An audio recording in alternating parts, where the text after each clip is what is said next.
There wasn't panic, but there was serious concern about the integrity of the building and the town.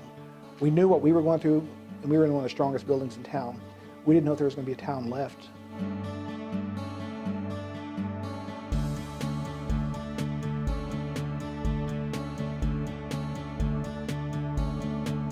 I've never been through wind that high in my life. Never will again either. I'm not staying for another one. I remember texting my daughter-in-law, telling her to tell my grandkids how much we love them because I didn't know we were going to make it.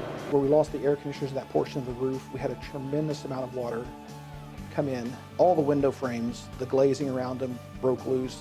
We did make some repairs through the insurance company. The insurance company didn't agree to replace the windows.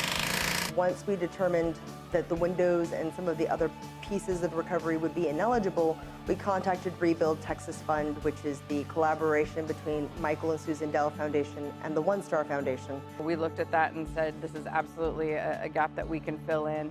And that's when we started working on the full proposal, and I believe it was a little over $608,000 to fund those 121 windows.